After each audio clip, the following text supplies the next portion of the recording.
This is horrible. I'm furious right now, but I'm also depressed as hell.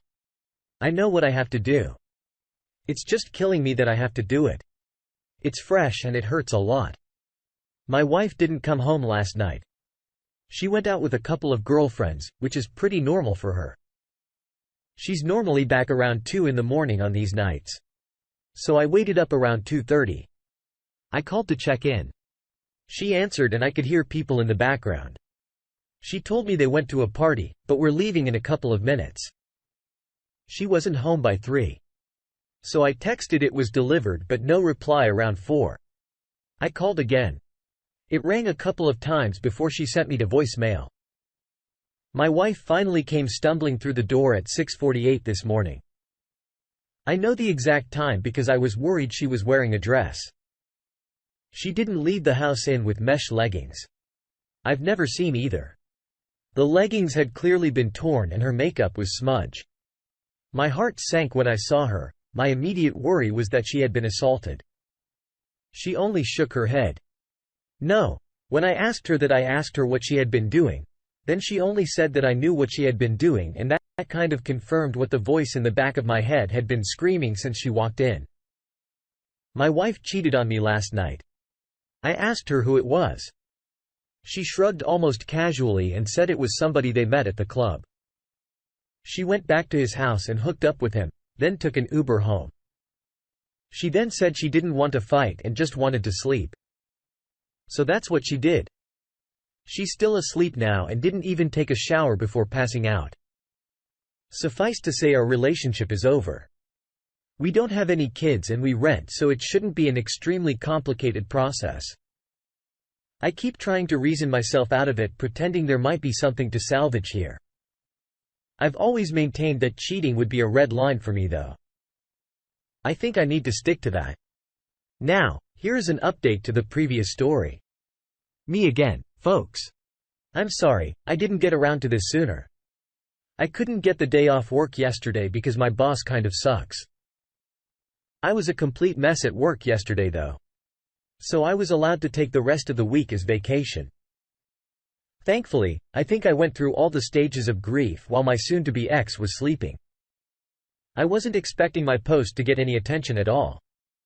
I just figured I needed to try to talk to someone about it because I was not in a good space. I made the post in the morning and by noon she was still conked out in the bedroom. I had processed things a bit more and I had a rough plan in my head that I was starting to set in motion. I made a short list of questions I wanted answers to, gathered up all my important documents. Then I went into the bedroom and started packing myself a suitcase. I know a lot of folks wanted me to kick her out. I did consider it, but honestly, I'm not overly attached to this place.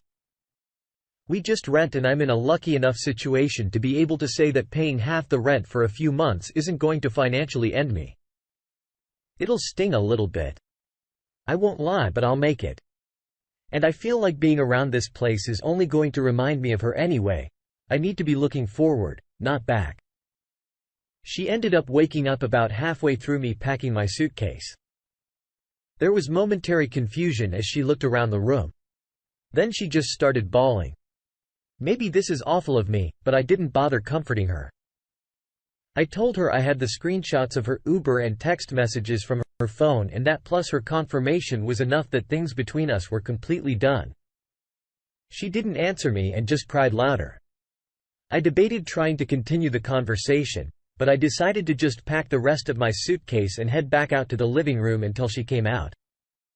When she finally left the bedroom, she sat next to me on the couch and asked me if we could talk things through. I told her as calmly as possible. That wasn't how things were going to work. I was going to ask questions. I wanted honest answers.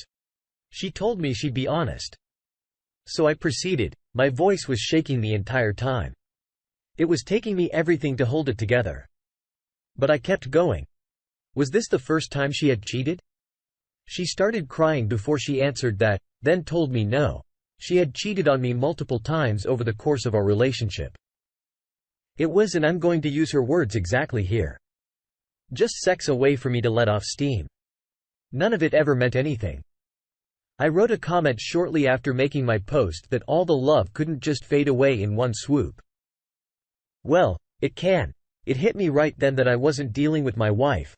The person I was married to literally wasn't in the room. This was someone different.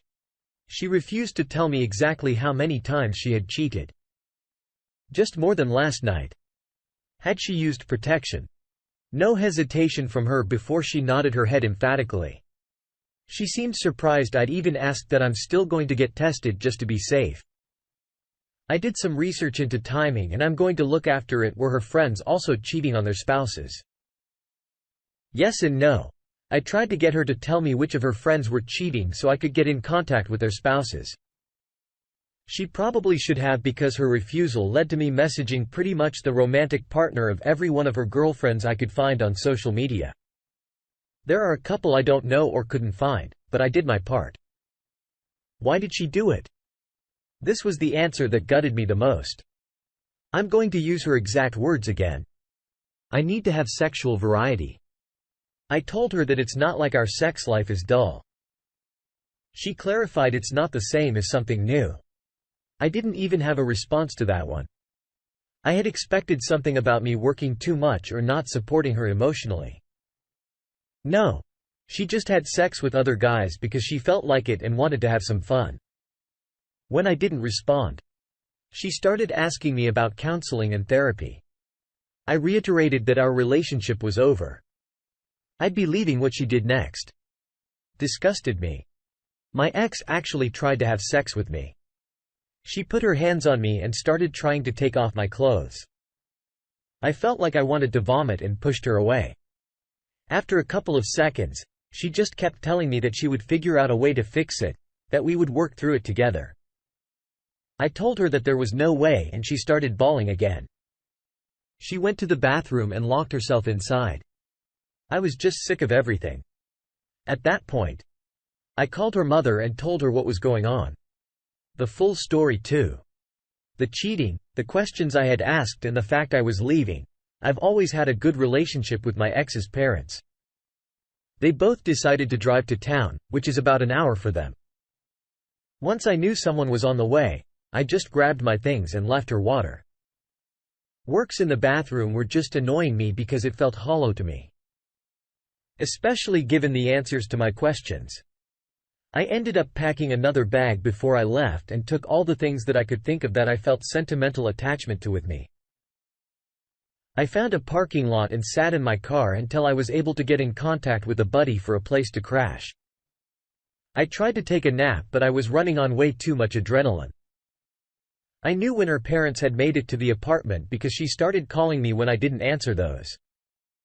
She started texting me. She had gone from sad and crying to furious. Apparently I'm a fucking piece of shit for telling her mom everything. Whoops. I'm not sorry. I've received roughly 100 texts from her since leaving. They range from name-calling all the way to begging me to come back to sending me pictures of the food she ate for some reason. I haven't responded to any of them. I feel like I said my piece before leaving. So that's where I'm at now. We didn't have joint finances. So that part was easy. I canceled all the subscriptions that go to my credit card just to be sure and changed all my important passwords. I'm crashing on a friend's couch for the next bit, but I've got some feelers out to some short-term rental places until I can find something more permanent. I've got feelers out for a divorce attorney too. A coworker of mine had a recommendation. So borrowing something better, I'll probably go with them.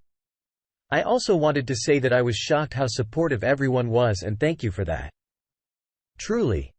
From the bottom of my heart, it isn't easy for me to talk about emotional things with people close to me. This was an invaluable venting place for me. Thank you all so much TLDR. This wasn't the first time she had cheated on me. I packed up my things and left, and I think I'm on track to being in a better place working on initiating divorce proceedings now.